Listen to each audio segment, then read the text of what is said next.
আমরা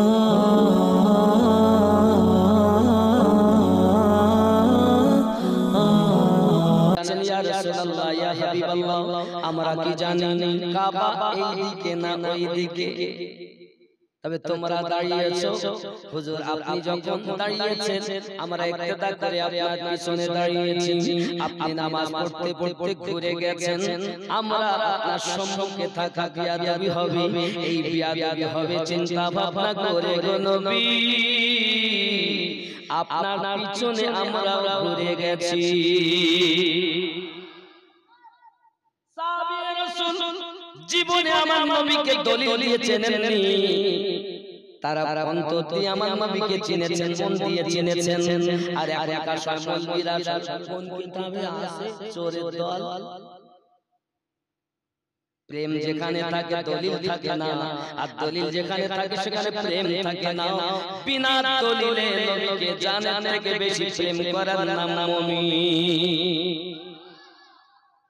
যুবকরে আমার, তুমি যদি মনে করো সাহাবায়ে কেরামদের সঙ্গে আমি আমার নীতি মিলাবো, তাহলে তুমি আগে চাইয়া দেখো হাদিস ও কোরআন এক জায়গায় করে খেয়াল করে দেখো। রাসূল পাক সাল্লাল্লাহু আলাইহি ওয়াসাল্লাম কি করলেন? নিজে ফিরে গেলেন কাবার দিকে, সাহাবী রাসূলরা ফিরে গেলেন, নবী পাকের পিছনে হলেন। নবী আমার প্রশ্ন করলেন, আপনারা নামাজের হালাতে মুখ ফিরালেন কেন? হুজুর আমরা কি জানি কাবা এই দিকে না এই দিকে? আমরা জানি কাবা কোন দিকে আমাদের খেয়াল নাই, আমাদের খেয়াল নবী যেদিকে আমরা সেদিকে। আমার নবী এই জন্য বলেছিলেন মা আনা আলাইহি ওয়া আসহাবিহি, আমি আর আমার সাহাবায়ে কেরাম যে দলে ওই দল জান্নাতি দল। কি গো আপনি শুধু দলিল চাইছেন, কাবার দিকে মুখ করেছে আর ফিরবো না, এ তো কোরআনের কথা, এ তো আমার ব্যক্তিগত কথা। তাই বলি পাইলে নিরালায় গো নবী, পাইলে নিরালায়, পাইলে নিরালায় গো নবী, পাইলে নিরালায়। দুই কদমে মাখাবো চরণ ধুলি মাখবো গায়, পাইলে নিরালায় গো নবী, পাইলে নিরালায়। আওয়ালে হইয়া সৃজন আখেরে করলেন আগমন, আওয়ালে হইয়া সৃজন আখেরে করলেন আগমন। ধন্য হলো বিশ্বভুবন, ধন্য হলো বিশ্বভুবন, শান্তি এলো দুনিয়ায়। পাইলে নিরালায় গো নবী, পাইলে নিরালায়, পাইলে নিরালায় গো নবী, পাইলে নিরালায়। দুই কদমে চুমা খাবো চরণ ধুলি মাখবো গায়, পাইলে নিরালায় গো নবী, পাইলে নিরালায়। জোরে বলুন না ইয়া রাসূলুল্লাহ। উম্মত উম্মতি উম্মতি বলে কাঁদলেন নবী জীবন ভরে, উম্মতি উম্মতি বলে কাঁদলেন নবী জীবন ভরে। এখনো কাঁদিছেন নবী, এখনো কাঁদিছেন নবী, পাপী উম্মতের মায়ায়। পাইলে নিরালায় গো নবী, পাইলে নিরালায়, পাইলে নিরালায় গো নবী, পাইলে নিরালায়। দুই কদমে চুমা খাবো চরণ ধুলি মাখবো গায়, পাইলে নিরালায় গো নবী, পাইলে নিরালায়। আল্লাহুম্মা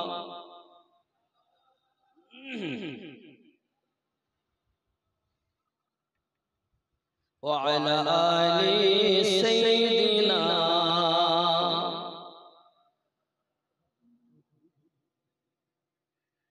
বাবা কি বললেন? তাহলে আমরা নবীকে প্রেম করব সাহাবীরা যেমন করেছে, ঠিক ঠিক ওনাদের মতো। তাহলে কি হবে? প্রেমটা হবে। আচ্ছা আপনি বলুন শরিয়াতে কি আছে যে থুতু মাখো?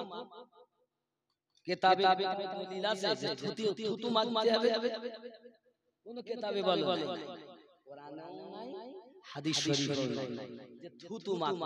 আল্লাহুম্মা সাল্লি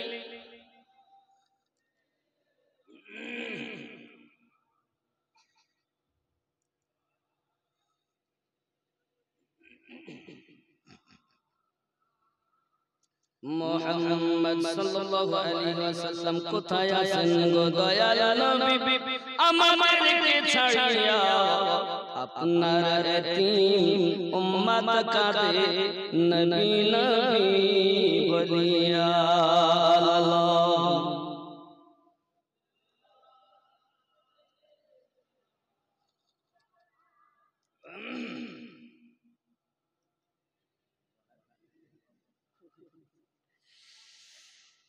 সাল্লাল্লাহু আলাইহি ওয়াসাল্লাম। বাবা মা খেয়াল করো, তাহলে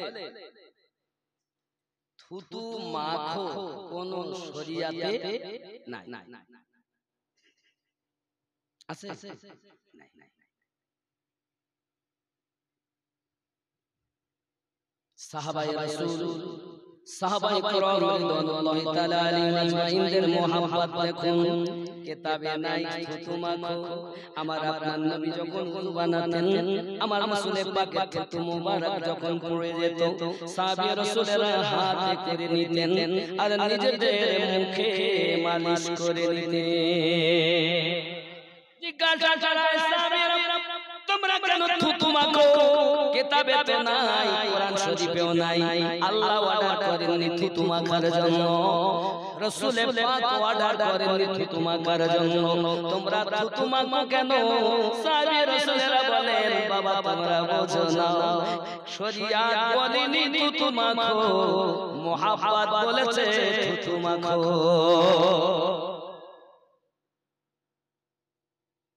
শুধু কিতাব, নবীকে দেখতে হলে দিল চোখে দেখতে হবে। কিতাবের দলিল দিয়ে আপনি নবী চিনছেন না, কারণ মোল্লা এখন বদমাইশ। ৭৩ দলে মোল্লারা ভাগ হয়ে গেছে, প্রত্যেক দলে আলেম ওলামা হাফেজ কারি মাওলানা মুফতি আছে। না না না, প্রত্যেক দলে রাসূল পাককে দেখতে হলে দিল চোখে দেখতে হবে। আরে নবী না এলে তো আমরা কোরআন শরীফ পেতাম না। নবীর খাতিরে তো কাবা কিবলা হয়েছে, আমরা তো কিবলা পেতাম না নবী না হলে। বাইতুল্লাহি তো থাক, ঠিক কি না বলেন?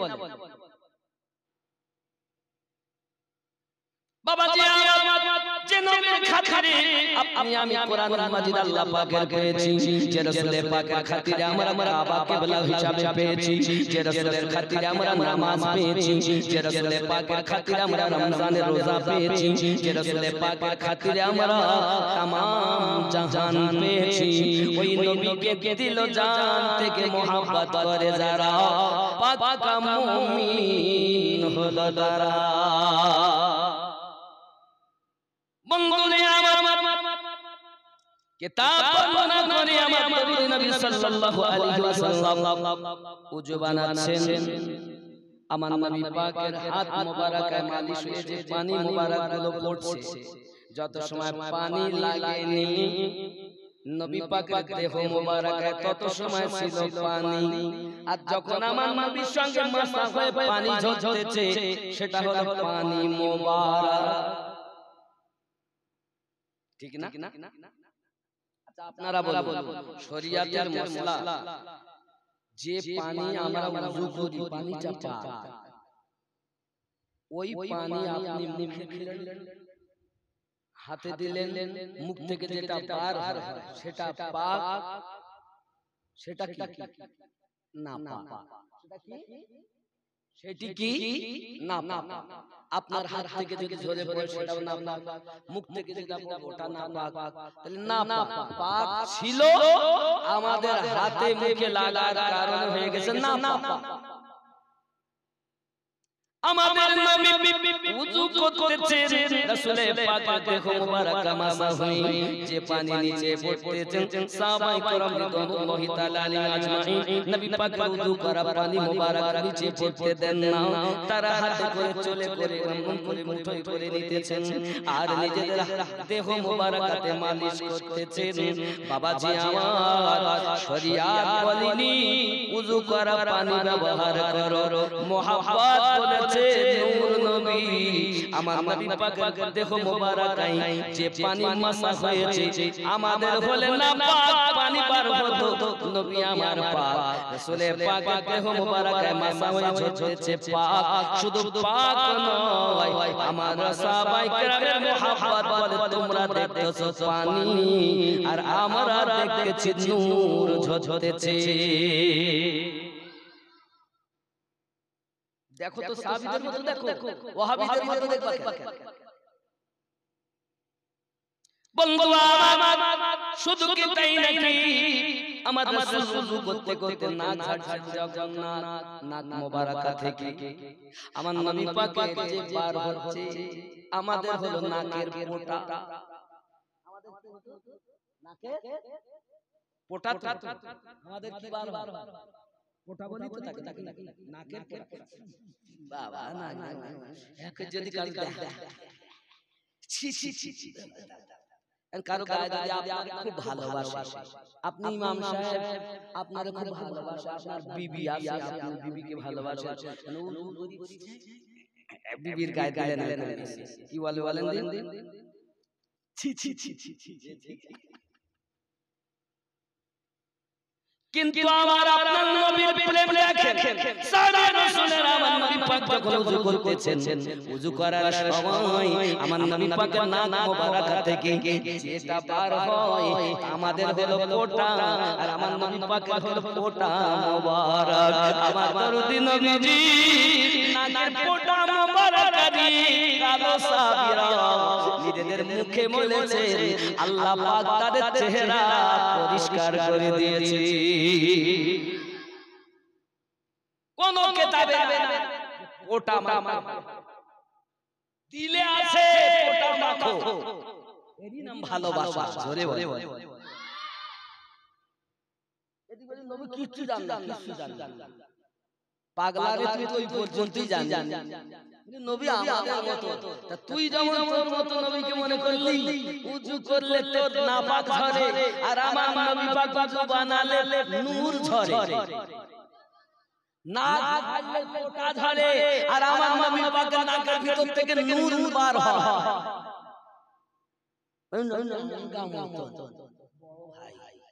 ये সিটিং বাদে নামাজ দেখবে তো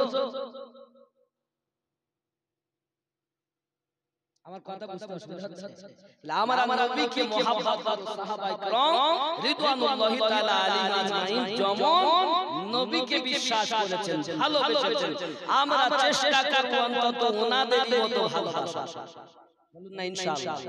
বলুন না ইনশাআল্লাহ আমাদের তো সেই চেষ্টা করতে হবে নাকি বলে নবীকে ভালোবেসে জান্নাতি হয়েছে নবীকে ভালোবেসে এ বাবা যারাই নবীকে প্রেম করেছে সবাই হয়েছে কেউ তো ক্ষতিগ্রস্ত হয়নি নবীকে ভালোবেসে কেউ ক্ষতিগ্রস্ত হয়েছে আজ পর্যন্ত শুনেছেন হয়নি কিন্তু তারপরও প্রেম করতে দেবে না আর ওরা না থাকলে তো আমাদের দাম থাকবে বলেন আরে ওয়াহ নবী দুশমন আছে বলে তো নবী প্রেমিকদের চেনা যায় দিন ছিল বলে তো রাত আছে বলেই তো দিন ভালো লাগবে নাকি ওরা যদি খারাপ বলা লোক না থাকে তাহলে ভালো বলা হবে একদিকে দুশমন একদিকে প্রেমিক এটি আল্লাহর খেলা আব্বাজি আমার সোনামানিকেরা তাহলে আমরা রাসূলের পাক কেমন করে মুহাব্বত করব কেন আমি এই গজলের ভিতরে বলেছি যদি নিরালালি জনতায় পাইতাম তাহলে কি করতাম পাইলে নিরালায় গো নবী পাইলে নিরালায় দুই কদমে চুমা খাবো চরণ ধুলি মাখবো গায় পাইলে নিরালায় গো নবী পাইলে নিরালায় দুই কদমে চুমা খাবো, কদমের নিচের ধুলোগুলো গায়ে মারবো। কেন? নবী আপনি যেখানে কদম রেখেছেন সে ভূমিটাও পবিত্র হয়ে গেছে। আমার নবী পাকের কদম মোবারকের নিচের পাওয়ার দেখবেন।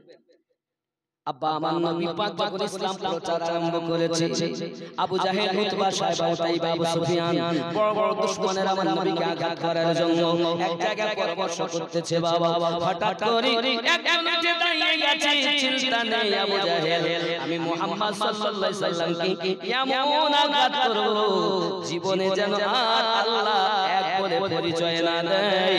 এই নিয়ে যখন করে সে আপনার দাঁড়িয়েছে মেহফিল থেকে, সঙ্গে সঙ্গে তার চোখে ব্যথা শুরু হয়ে গেল।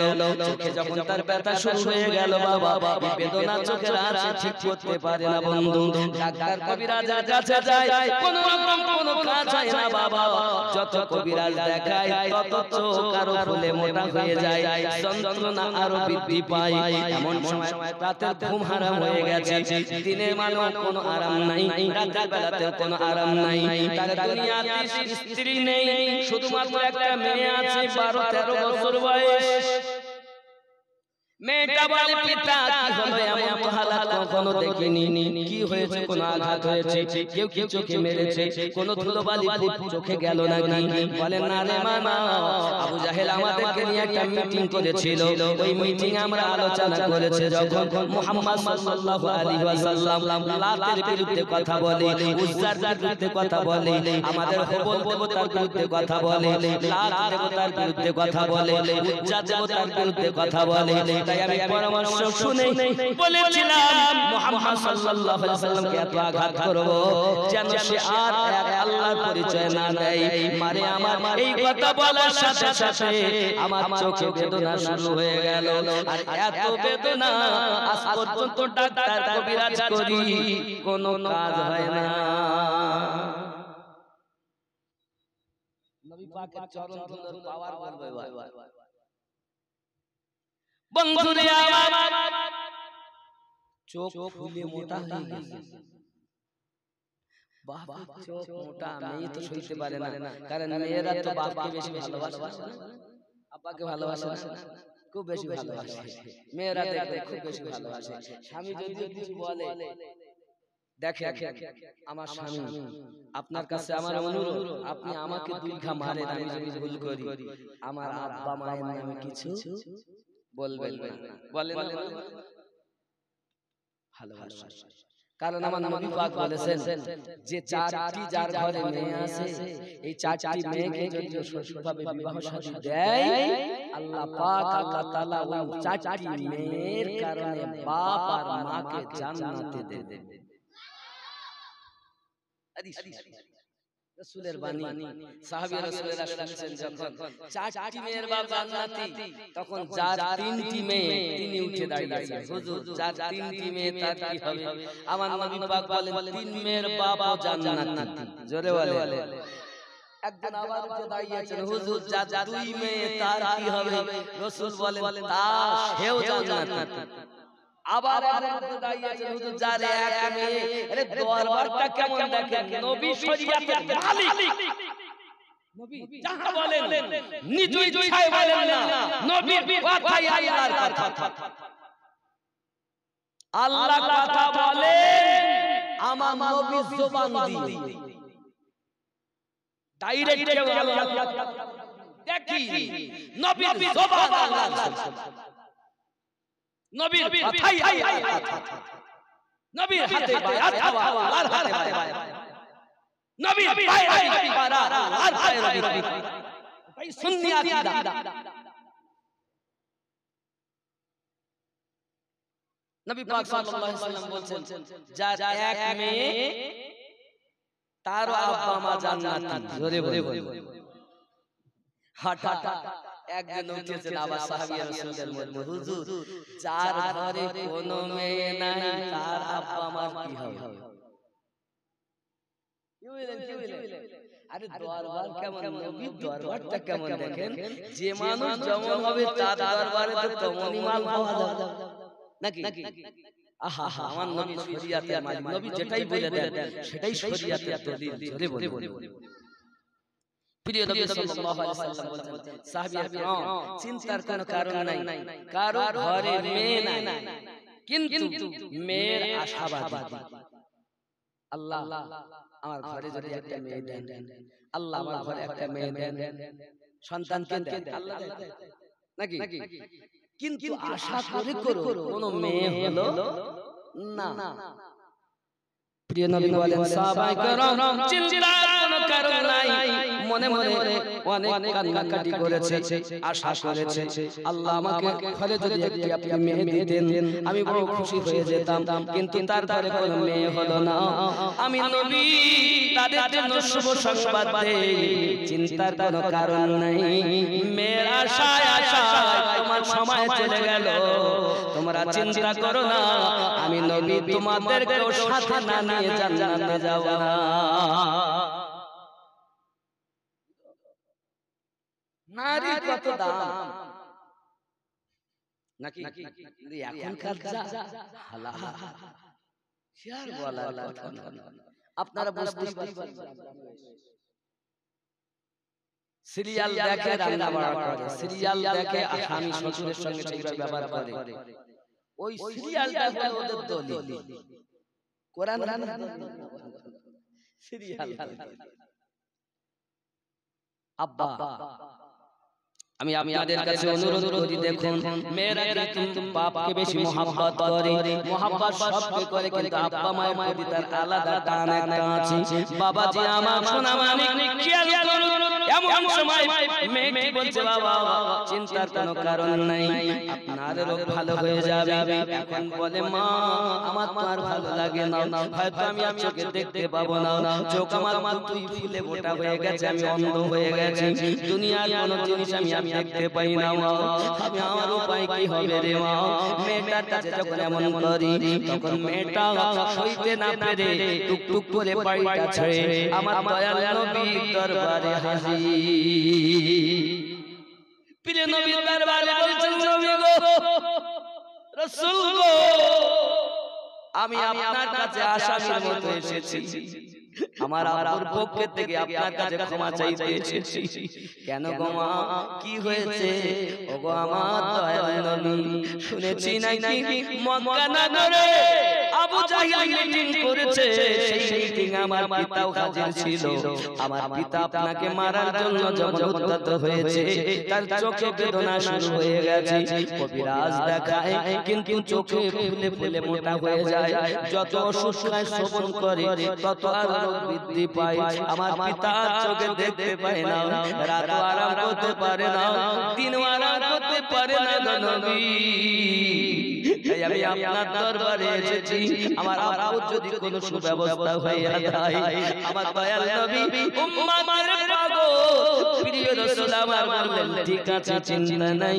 কদম মোবারকার নিচে থেকে কিছু মাটি আমার নবী দিলেন, দিয়ে বললেন, মা যাও, আর এই মাটিগুলো তোমার আব্বার চোখে বুলাইয়া নেবে, তোমার আব্বার চোখ আল্লাহ চাই ভালো হবে। মেয়েটা এসেছে, আমার নবী পাকের চরণ ধুলি নিয়ে,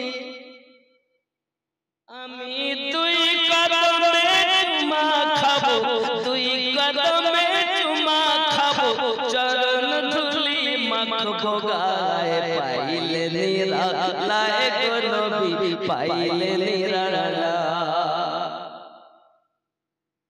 প্রিয় নবী আমার ধুলো দিয়ে দিলেন, মেয়েটি ওই ধুলাগুলো নিয়ে বাড়িতে গিয়েছে, যাওয়ার পরে বলছে, বাবা বাপের ছটফটি কিন্তু কমে না, খায় না, দেয় না বাবা। এখন মেয়েটা ওই ধুলোগুলো নিয়ে আপনার কিনা পিতার চোখে এমন করে মলে দিয়েছে, এমন করে মালিশ করে দিয়েছে, যেই না মালিশ করে দিয়েছে, সঙ্গে সঙ্গে কারেন্টের মতো কাজ খোলা কমে গেল, চোখে পিতা দেখতে আরম্ভ করে দিল। পিতা ডাক দেয়, রে মা, আজ 2 সপ্তাহ হয়ে গেল, কবিরাজ দেখালাম, কোন কবিরাজের কাজ হলো না রে মা। এ কেমন কবিরাজ, কোথায় তার বাড়ি, একবার বল না মা আমারে তাড়াতাড়ি, আমি বিপদে পড়লে কোনো অসুবিধা হলে কবিরাজের কাছে যাও, একটু কবিরাজের বাড়ি কোথায় আমায় বলো।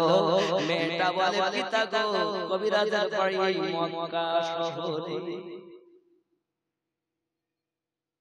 মারে কবিরাজের নামটা একবার বল না রে মা। মেয়েটা বলে পিতা নাম আপনার শুনে লাভ কি, আপনার চোখ ভালো হয়েছে, যন্ত্রণা ভালো হয়েছে, আপনার জ্বালা কমে গেছে, চোখে দেখতে পাচ্ছিলেন না দেখতেছেন, এর থেকে নাম শুনে আপনার কাম কি? নাম শোনার দরকার নাই, বরং তো আপনি অন্য কাজে ব্যস্ত হয়ে যান। কিন্তু বাবা আমার পিতা বলে না রে মা, এতদিন পরে আমি আমার রোগ থেকে মুক্তি পেলাম, আমার মনটা বড় চায় কবিরাজের নাম শুনতে হবে রে বাবা।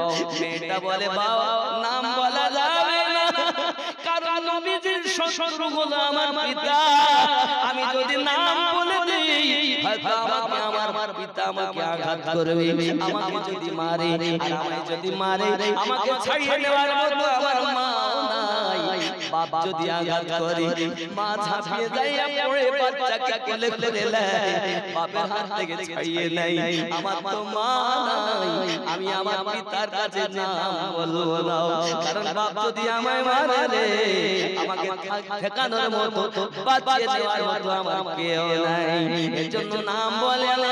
পিতা বলে মারে তুই আমাকে নামটা বলিস কেন রে মা? বলে পিতা সব আপনাই বলবো, নাম শুনতে হবে না বাবা, নামের সঙ্গে কোনো দরকার নাই, আপনি কর্ম করে যান, কাজ করে যান বাবা। মা হারিয়েছি মনে আমার জ্বালা, আমার জ্বালা মনে জ্বালা, জ্বালা নিভে না নিভে না রে, অন্তরে লাইগা আছে মেরা আগুন, জ্বালা নিভে না রে, জ্বালা নিভে না নিভে না রে। প্রেম করো, বিবিকে ভালোবেসে লাভ কি? সন্তানকে ভালোবেসে লাভ কি? দুনিয়া সমস্ত মানুষের থেকে নবীকে বেশি প্রেম করে নাও। সহিহ বুখারী কিতাবুল ঈমান হাদিস নাম্বার 15, আনাস বিন মালিক রাদিয়াল্লাহু তাআলা হাদিস বর্ণনা।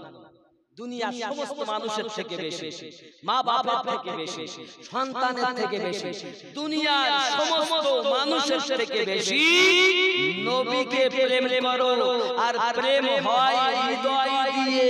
জোরে বলো, প্রেম হয় কোনটা দিয়ে? হৃদয় দিয়ে। আর প্রেম দেখা যায় না, তবে প্রেমের বহির প্রকাশ হয়। জোরে বলো মায়েরা, স্বামীকে বেশি ভালোবেসে লাভ নাই, আর ভালো না বাসলে সংসার হবে না, গুতন বলো ফিরি। স্বামীকে ভালো না বাসলে গুতন ফিরি না।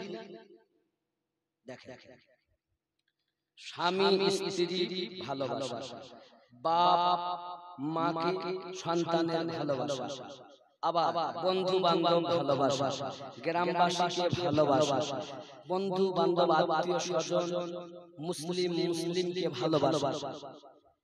যাকে আপনি ভালোবাসুন সবার থেকে বেশি নবীকে ভালোবাসুন, নবী থেকে বেশি কাউকে ভালোবাসা। যেই নবীর কথা আসবে, কের বাপ? বাপ যদি বলে নবীকে মানার দরকার নাই, নবী সালাম কিয়ামের দরকার নাই, অত নবী নবী করো, বাপকে তালাক দাও। মা যদি বলে মাকে তালাক দাও, আল্লাহ বলে হ্যাঁ, আল্লাহ বলেছে, সুবহানাল্লাহ বলে। ওই বাপ মায়ের দরকার নাই, যে বাপ মা আল্লাহর সাথে শরীক করতে বলে সেই বাপ মা থেকে দূরে সরে যাও। আল্লাহ রাসূলের একজন সাহাবী হযরত সাদ রাদিয়াল্লাহু আনহু হাদিসটি শুনেন, বলবো তাহলে ওইখানে শুনেন। হযরত সাদ রাদিয়াল্লাহু তাআলা আনহু আমার নবী পাক সাল্লাল্লাহু আলাইহি ওয়াসাল্লামের কাছে কলেমা পড়েছেন, মুসলমান হয়ে গেছেন। বাড়িতে যখন এসেছেন হযরত সাদ রাদিয়াল্লাহু তাআলা মা বেটাকে ডাক দিয়ে বলে, বেটা রে শুনলাম তুমি কলেমা পড়ছো, মা আমার উত্তরতে দাঁড়িয়ে আছে, মা আমার উত্তরতে দাঁড়িয়ে আছে বলে বাবা সঙ্গে সঙ্গে আপনার করলো কি হযরত সাদ রাদিয়াল্লাহু তাআলা বলে মা আপনার উত্তরতে দাঁড়িয়ে থাকতেন না, সাথে চলে আসুন, মা আপনার কিনারা গন্নিত হয়ে গেছে বেটার উপরে, বেটা রে তুই না কলেমা পড়েছিস, ঈমান এনে নিয়েছিস, আর তুই আমার সঙ্গে কথা বলতেছিস না বাবা না, তুই যে আমারে ভালোবাসিস, বলে হ্যাঁ ভালোবাসি, আমাকে যদি ভালোবাসিস তাহলে কলেমা ছেড়ে দে, আমাদের লাত উজ্জা হুবলকে তুই দেবতা বলে মেনে নে, মুহাম্মদ সাল্লাল্লাহু আলাইহি ওয়াসাল্লামকে তোর মানতে হবে না বাবা, যদি পারিস আমি মা রৌদ্র থেকে ছায়ায় আসবো।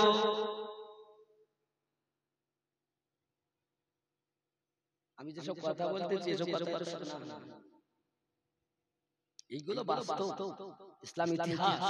হযরত সাদ রাদিয়াল্লাহু তাআলা আনহু মাকে গিয়ে পানি দিচ্ছেন, মা পানি পান করে না, মাকে গিয়ে খাবার দিচ্ছেন, মা খাবারও খায় না পান করে না, রৌদ্র থেকে ছায়ায় আসে না, বাবা রে এই বেটা সাদ তুই যদি ইসলাম ত্যাগ না করিস আমি তোর মা ছায়াতে যাব না, মরি এখানে মরবো, তাহলে আমি এখান থেকে অন্যদিকে যাব না, কারণ মা বুঝতে পেরেছে বেটা আমাকে খুবই ভালোবাসে, আমার কষ্ট দেখলে হয়তো ইসলাম ছেড়ে দিই আমাদের ধর্মে আবার চলে আসবে, এই চিন্তা ভাবনাতে সাদের মা যখন এমন করে বাহানা ধরেছে, হযরত সাদ রাদিয়াল্লাহু তাআলা আনহু ঘরের ভিতরে চুপ করে বসে আছে, বাবা চিন্তায় পড়ে গেছেন, নবী পাকের দরবারে চলে গেছেন, নবী পাকের দরবারে যাওয়ার পরে বলছেন ইয়া রাসূলুল্লাহ ইয়া হাবিবাল্লাহ, হুজুর পৃথিবীর সরজমিনে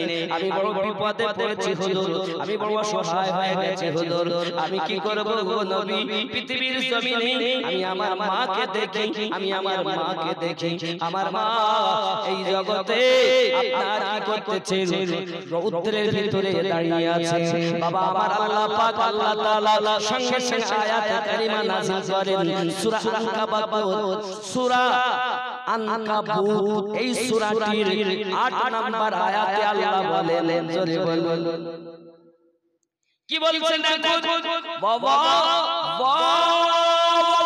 ওয়াসাইনাল ইনসান বিওয়ালিদাইহি হুসনা ওয়া ইন জাহাদাকা লিতুশরিকা বিমা লাইসা লাকা বিহি ইলম فلا تطعهما إلي مرجعكم فأنبئكم بما كنتم تعملون জোরে বলুন খেয়াল করেন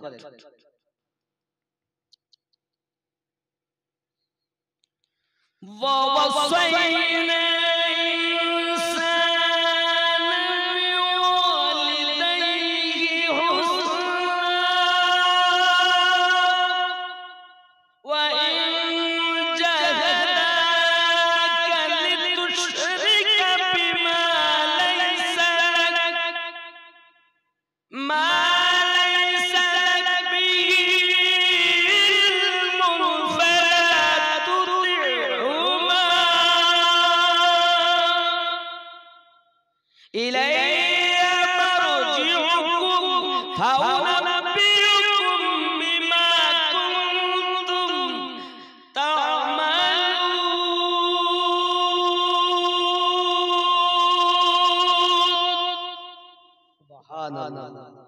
কি বলছে और हमने इंसान को ताकीद हुक्म दिया, আমি আল্লাহ বলছেন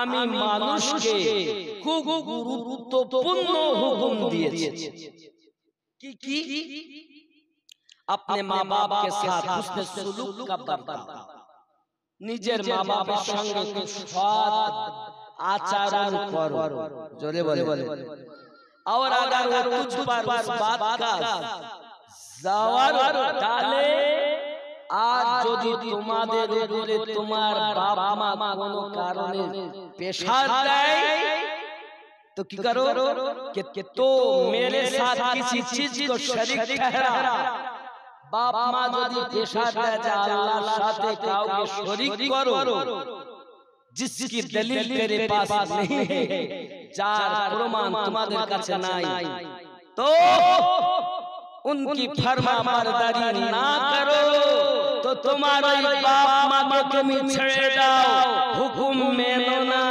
जोरे बोले आज की बोलें तुम्हें उन कामों से बेखबर कर दूंगा जो तुम क्या करते थे তাহলে বাপ মাকে ছেড়ে দেওয়ার কথা আল্লাহ বলেছেন ये कुरान शरीफ सूरा अनकाबूतेर 8 नंबर बोलুন সুবহানাল্লাহ তাহলে আল্লাহ এবং আল্লাহর রাসূলের ব্যাপারে কারো ছাড় দেওয়া যাবে না যাবে আব্বা জি অনেক কথা এখন মেয়েটা তো পরেশান নামও বলতে চায় না আর বাপও না ছোড় মা তোমাকে নাম বলতেই কথা কি বুঝতেছে সাল্লাল্লাহু বলে সিজদা করে কাবা বাইতুল্লাহ যার প্রেমেতে ঝুঁকে পড়ে খোদার আরশে মুআল্লা জোরে বলুন সুবহানাল্লাহ আল্লাহুম্মা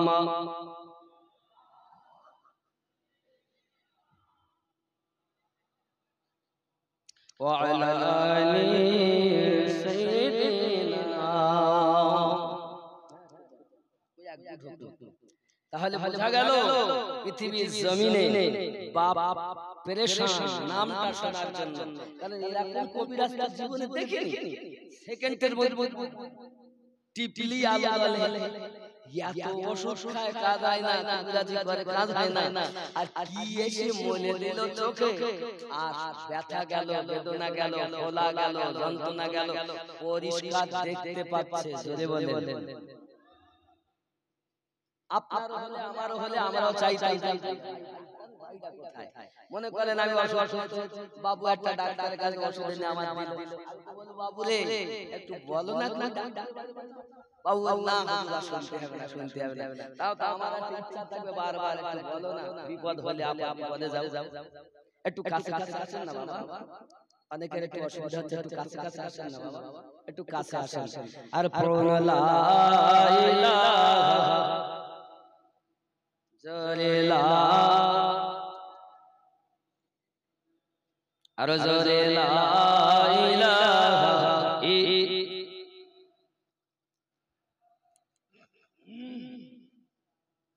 মুহাম্মাদুর রাসূলুল্লাহ সাল্লাল্লাহু আলাইহি ওয়াসাল্লাম হাসবি রাব্বি জাল্লাল্লাহ হাসবি मोहब्बत हस्बी रब्बी जल्लल्लाह माफी क़ल्बी गैरुल्लाह नूर मुहम्मद सल्लल्लाहु अलैहि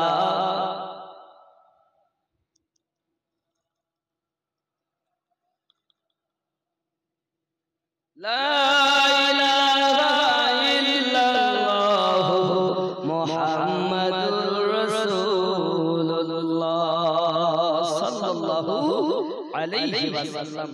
বাবা আমার মেয়েটা শুধু বলে আব্বা নাম শুনতে হবে না আর মেয়ে কাছে তার পিতা রাত দিন শুতে গিয়ে বসতে গিয়ে খেতে গিয়ে চলতে গিয়ে একটাই রট মা কবিরাজের নাম মা কবিরাজের নাম মা মা সঙ্গে সঙ্গে মেয়েটা কথা বলে বাবা আমি আপনাকে নাম বলতে পারি তবে আমার একটা দাবি আছে আপনার কাছে বাপ বলে মারে কি দাবি বলো আমি তোমার সমস্ত দাবি পূর্ণ করব বলো কি বলতে চাও সঙ্গে সঙ্গে ডাকতে বলে গো পিতা আপনার কাছে আমার দাবি নাম শোনার পর আপনি যেন আমাকে আঘাত করবেন না, আপনি আমাকে কিছু বলতে পারবেন না, ভালো হোক মন্দ হোক নাম আপনাকে বলবো, কিন্তু আমাকে কিছু বললে হবে না। পিতা বলে ঠিক আছে বাবা, তাই হবে, কিছু বলবো না।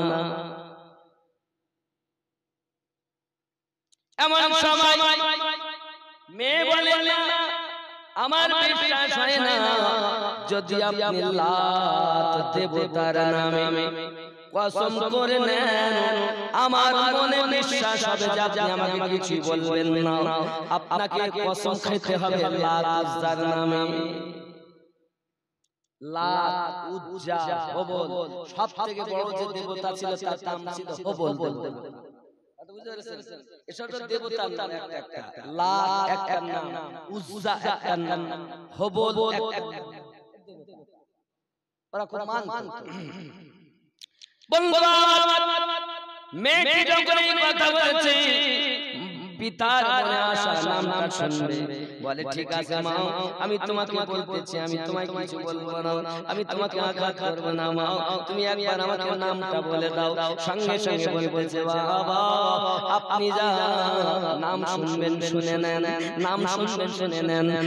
ওই কবিরাজের নাম মুহাম্মাদুর রাসূলুল্লাহ সাল্লাল্লাহু আলাইহি ওয়াসাল্লাম। যেই নাম বলেছে, বাপ এবার সিংহের মতো গর্জন শুরু করেছে, ফুলতেছে, মাত্র যেহেতু দেবতার নাম কসম করা আছে, মেয়েটা চালাক, যদি আমি নাম বলি আমার তো বাঁচানোর মতো কেউ আসবে না, মা থাকলে হয়তো বাঁচিয়ে নিত, মা তো নাই, মা যদি আমায় মারে ঠেকাবে, এই জন্য কসম করিয়ে দিয়েছে। চালাক,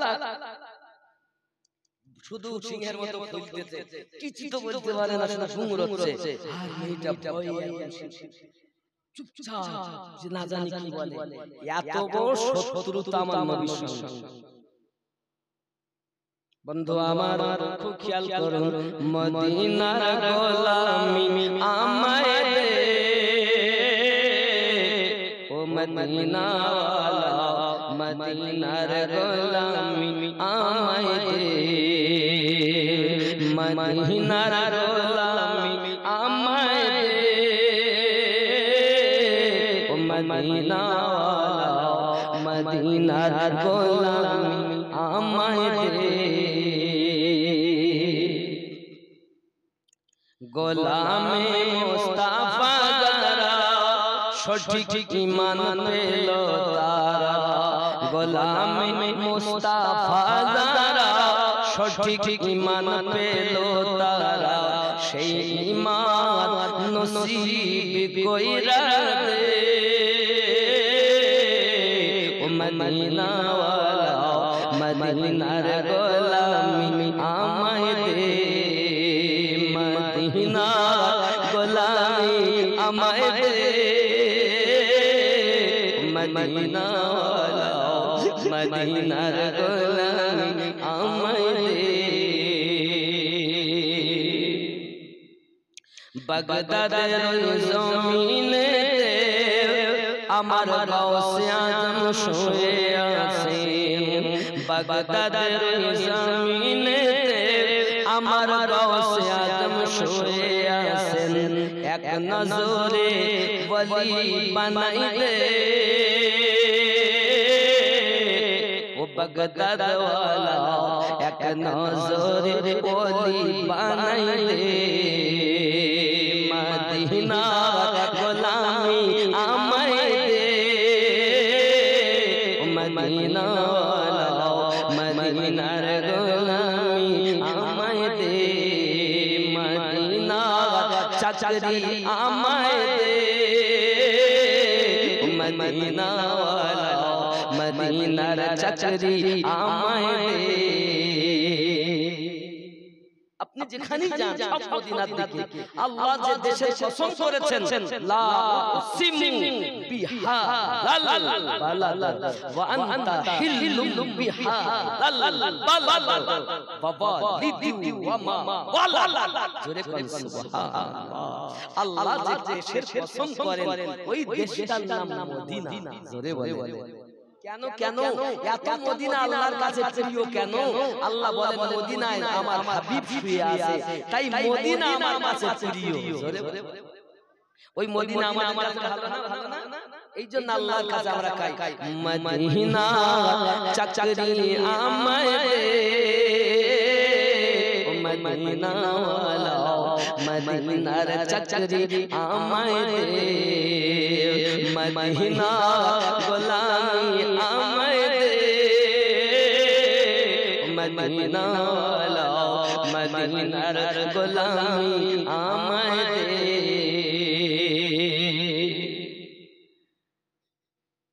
আজমিরের ওই সরজমিনেতে আমার খাজা পিয়া শুয়ে আছে, আজমিরের ওই জমিনেতে খাজা পিয়া শুয়ে আছে, মদিনার খুশবু লাগাই দে, ও খাজা পিয়া মদিনার খুশবু লাগাই দে, মদিনা গোলামি আমায় দে, মদিনা মদিনার গোলামি আমায় দে। আমার খাজা আতায়ে রাসূল হিন্দাল ওয়ালি আমার নবী যাকে দেখে ভারতের বাদশা দিয়েছেন, তিনি আমার খাজা গরিব নওয়াজ, আমার নবী তাকে আতা করেছেন, তাই গরিব নওয়াজকে বলছি আজমিরের ওই জমিনেতে আমার খাজা পিয়া শুয়ে আছে, আজমিরের ওই জমিনেতে আমার খাজা পিয়া শুয়ে আছে, মদিনার খুশবু আমায় দে, ও খাজা পিয়া মদিনার খুশবু লাগাই দে, মদিনার গোলামি আমায় দে, ও খাজা পিয়া মদিনার খুশবু লাগাই দে। জোরে বল সবাই ঢুকবে না, গান তুমি জানো না, তোমার কাছে জ্ঞান আশিক, তোমার কাছে জ্ঞান আশিকের কাছে জ্ঞান, তুমি ওইটাই বলবে। বাবা ছোট ছেলে মায়ের দুধ খাবে, ও তো হালুয়া পোলাপ বিরিয়ানি খাবে না, ওর জন্য দুধ আছে, হালুয়া বিরিয়ানি আঙ্গুরের রস বেদানার রস কি খারাপ খাবার?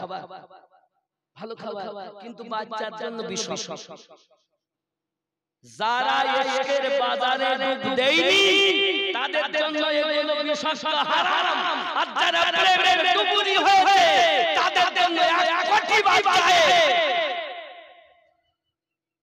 দুপাতা পড়েছি তোমার কাছে তো কিতাবের বেরবে আছে, যাকে তাকে আল্লামা আল্লামাল কুদ্দাহা স্টেজে আসছে তো যত ডিগ্রি সব আল্লামা, আল্লামা যাকে তাকে বলা যায় যার কাছে খিজির আলাইহিস সালাম মারিফাতে ইলমে লাদুন্নি নাই, তাকে আল্লামা বলা হারাম।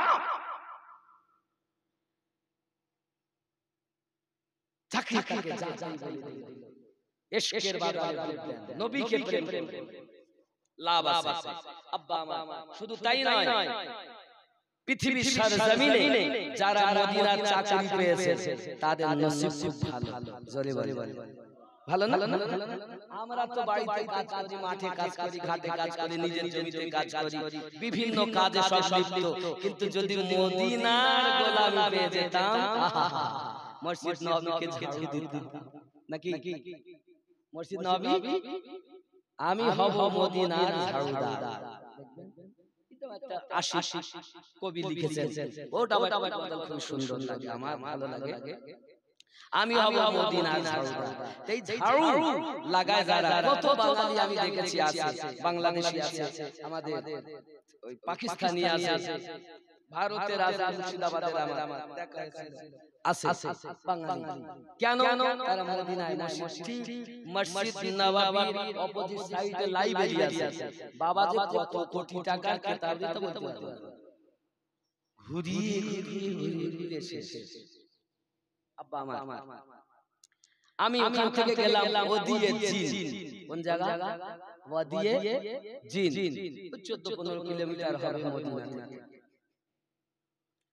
তো আমি যাওয়ার পর ওয়াদিয়ে জিনে আমার একটু ইচ্ছা হলো যে আমি ওই পাহাড়ে উঠবো।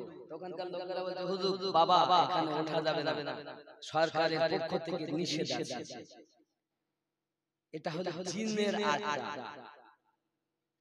ওয়াদিয়ে জিন মানে জিনদের আস্তানা। এখন আমাদেরকে ড্রাইভাররা দেখাচ্ছে যে বোতলে পানি নিয়ে বোতল রেখে দিয়েছে, তো গড়ি চলেই যাচ্ছে মদিনা, মানে ধাবিত মদিনা। আজ আমরা মদিনায় যেতে যাচ্ছি না, আমরা মদিনায় যেতে চাই না। টাকা হলে জমিটা কিনবো, বাড়িটা করব। আর যারা প্রেমিক তারা বলে টাকা হলে মদিনায় যায়, একটু নবীর রওজা দেখে আসে, জিয়ারত করে আসে। জোরে বলেন সুবহানাল্লাহ। আমার নবী বলেন মান যারা আবদি আজাবাত লাহু শাফাআতি, যারা আমার রওজা জিয়ারত করেছে আমি রাসূলের জন্য শাফায়াত ওয়াজিব। তা অটোমেটিক দৌড় মেরে যাচ্ছে। দেখলাম আবার ধরে আবার ছাড়লাম, একই অবস্থা। গাড়ি ড্রাইভার খালি গাড়িটা স্টার্টে আছে, পিকআপ থেকে পাশ হরিয়ে দিয়েছে, খালি এটা ধরে আছে, স্টিয়ারিংটা ধরে আছে, আর চলি যাচ্ছে গাড়ি 70-80